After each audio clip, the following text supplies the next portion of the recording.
Assalamualaikum warahmatullahi wabarakatuh. Perkenalkan, nama saya Tasya Putri Purnamasari dari kelas PAI 4B.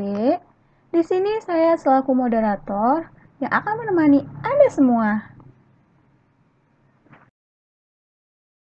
Perlu kita ketahui, hari ini adalah mata kuliah PAI SMP. Maka dari itu, di sini saya akan menjelaskan tentang kehadiran Islam mendamaikan bumi Nusantara.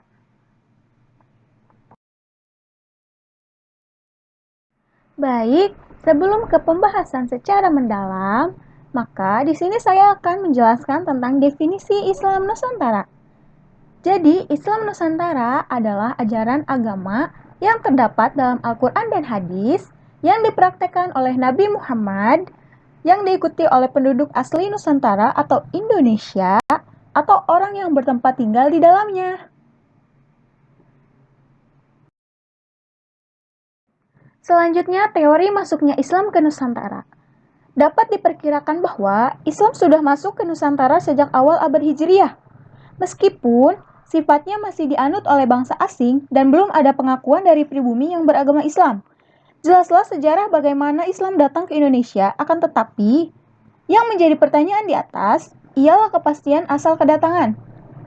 Pembawaannya, tempat yang didatangi, waktu dan bukti sejarah. Perbedaan sudut pandang dan bukti-bukti tersebut menyebabkan beragamnya teori-teori masuknya Islam ke Indonesia. Berdasarkan tempat, terdapat 5 teori tentang masuknya Islam ke Nusantara, yaitu menurut teori Arab, teori Cina, teori Persia, teori India, dan teori Turki. Dapat kita ketahui bahwa Islam tidak hadir begitu saja. Maka dari itu, Islam hadir melalui strategi penyebaran Islam di Nusantara. Dalam penyebaran Islam di Nusantara, terdapat strategi yang dilakukan sehingga Islam lebih mudah diterima dibandingkan dengan agama lain. Yang pertama, melalui jalur perdagangan.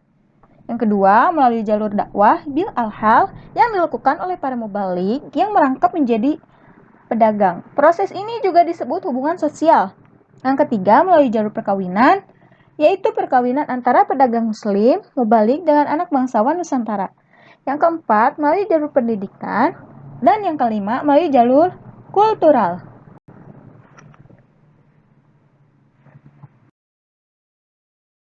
Dari pemaparan saya sebelumnya, maka pentingnya pelajaran sejarah Islam Nusantara bagi siswa di tingkat SMP. Yang pertama, sebagai pelajar yang mempelajari tentang agama Islam atau sebagai muslim khususnya di Nusantara yang menganut agama Islam, merupakan keniscayaan yang harus diketahui untuk memperkuat keislaman. Hal ini merupakan modal penting semakin dalamnya pemahaman dan pengetahuan esensi keislaman muslim Nusantara. Yang kedua, mengetahui sejarah masuknya Islam ke Nusantara, strategi penyebaran Islam di Nusantara, serta teori penyebaran Islam di Nusantara, yang akan memberikan pengertian tentang substansi Islam Nusantara. Pemahaman ini akan merekonstruksi pemahaman yang keliru dari siswa tentang Islam Nusantara.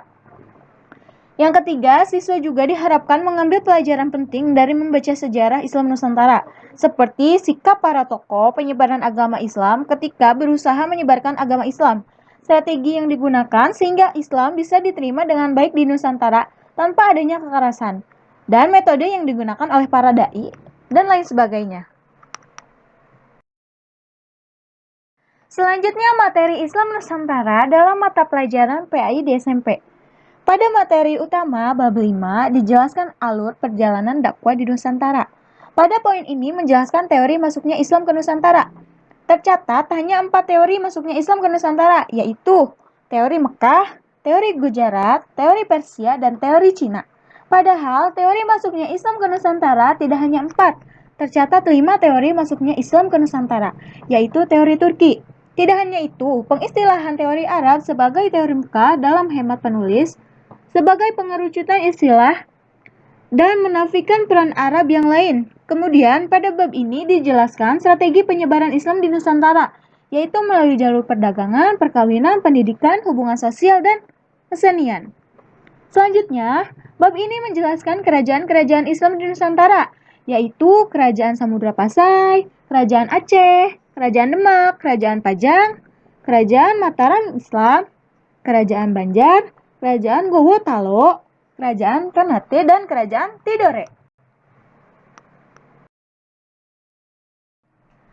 Sampai pada akhirnya, maka dapat saya simpulkan bahwa Islam Nusantara adalah ajaran agama yang terdapat dalam Al-Quran dan Hadis yang dipraktekkan oleh Nabi Muhammad, yang diikuti oleh penduduk asli Nusantara, Indonesia, atau orang yang bertempat tinggal di dalamnya. Teori masuknya Islam ke Nusantara diantaranya teori Arab, teori Cina, teori Persia, teori India, dan teori Turki. Strategi penyebaran Islam di Nusantara yaitu yang pertama melalui jalur perdagangan, yang kedua hubungan sosial, yang ketiga perkawinan, yang keempat melalui jalur pendidikan, dan yang kelima melalui jalur kultural atau kesenian. Siswa juga diharapkan mengambil pelajaran penting dari membaca sejarah Islam Nusantara seperti sikap para tokoh penyebaran agama Islam ketika berusaha menyebarkan agama Islam, strategi yang digunakan sehingga Islam bisa diterima dengan baik di Nusantara tanpa adanya kekerasan, dan metode yang digunakan oleh para dai, dan lain sebagainya. Sekian pembahasan yang dapat saya sampaikan. Bila ada yang ingin ditanyakan, silahkan tinggalkan jejak di kolom komentar. Jangan lupa like, share, comment, and subscribe sebanyak-banyaknya. Terima kasih. Saya, Tasya Putri Purnamasari, selaku moderator, pamit undur diri. Semoga kita bertemu lagi. Assalamualaikum warahmatullahi wabarakatuh.